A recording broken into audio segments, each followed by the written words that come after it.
Pemirsa, tanggal 24 Februari nanti genap 1 tahun perang Rusia-Ukraina. Ribuan korban tewas, sebagian besar ini di pihak Ukraina. Lalu apa sebenarnya pangkal persoalan yang melatar belakangi perang Rusia-Ukraina ini? Kita sudah rangkum sejumlah data dan faktanya dan kita akan simak bersama. Yang pertama pemirsa, latar belakang terjadinya perang Rusia dan juga Ukraina. Ini memang ada 3 penyebab. Kalau kita melihat di sini ada poin pertama dan poin kedua ini saling berkorelasi.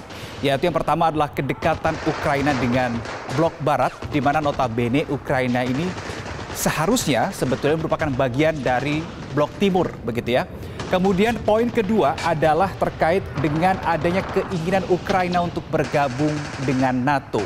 Apa sebetulnya yang ditakutkan oleh Rusia ketika Ukraina ini betul-betul terjadi ada penggabungan antara Ukraina masuk ke dalam anggota NATO, begitu ya. Kalau kita melihat setelah Uni Soviet runtuh pada tahun 90-an, kemudian pada saat itu mayoritas negara pecahan Uni Soviet ini langsung memilih atau mengambil sikap bergabung dengan blok barat atau NATO yang dikomandoi oleh Amerika Serikat.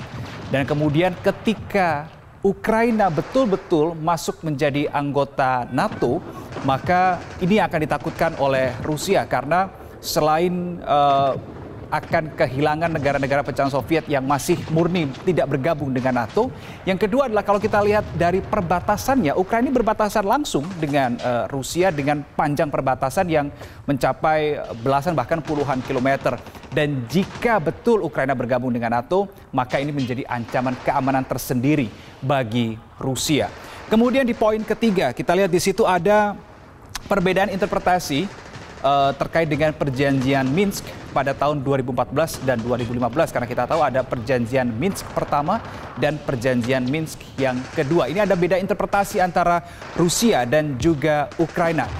Tapi sebetulnya pada intinya begini, perjanjian Minsk itu dibuat untuk gencatan senjata pasukan dari pemerintah Ukraina dan juga pasukan dari masyarakat yang berada di wilayah Donetsk dan juga Luhansk yang ini merupakan pro pemerintah Rusia dan di backup oleh Rusia. Intinya itu, ada gencatan senjata. Tetapi ada beda interpretasi lagi. Ukraina memandang perjanjian Minsk yang dibuat pada tahun 2014 dan juga tahun 2015 ini sebagai perjanjian untuk mengakui adanya kedaulatan yang dimiliki secara penuh oleh Ukraina.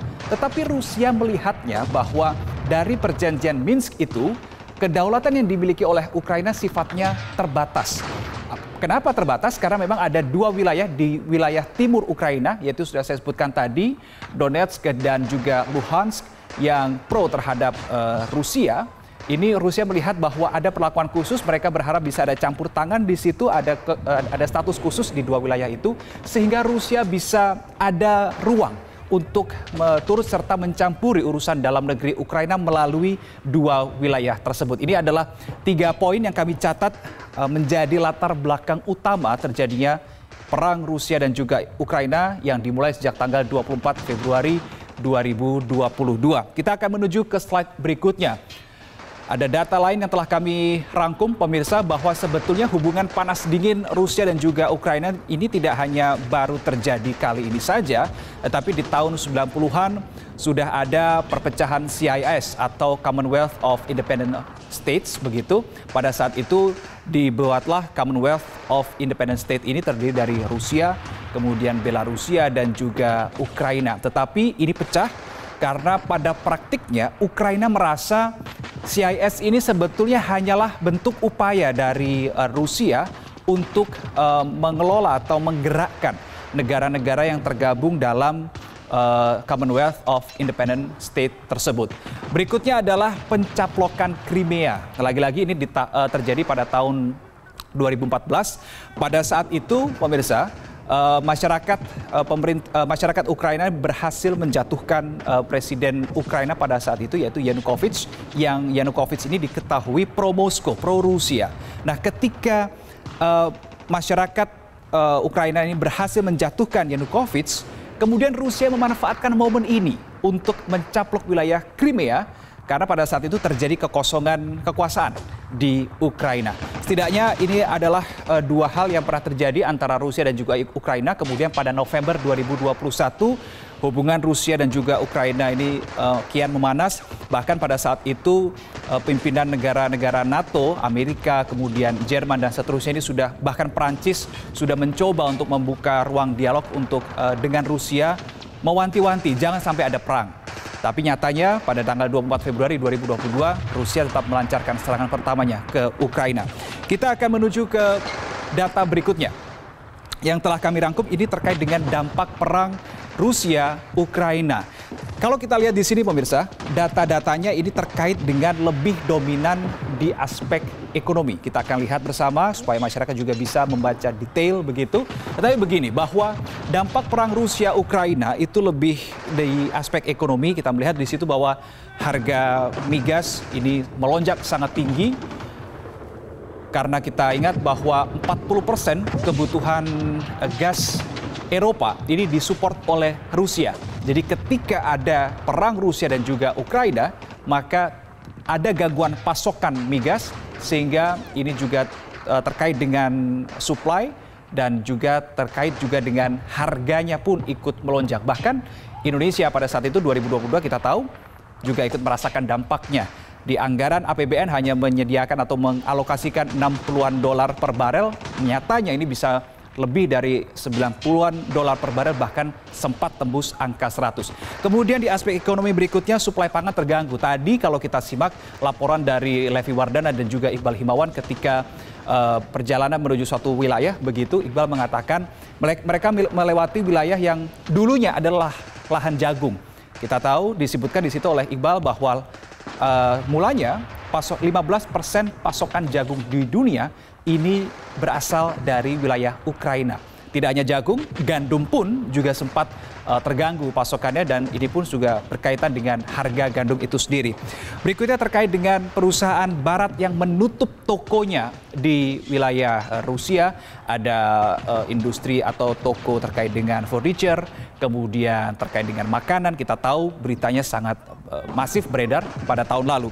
Kemudian pertumbuhan ekonomi global pun juga melambat akibat perang dari antara Rusia dan juga Ukraina ini. Bahkan kalau kita ingat pernyataan Presiden Joko Widodo di tahun 2022, kurang lebih beliau sempat mengatakan begini, pandemi belum selesai, sudah ada perang antara Rusia dan juga Ukraina. Ini membuat ketidakpastian ekonomi global ini menjadi hal yang dirasakan oleh semua negara.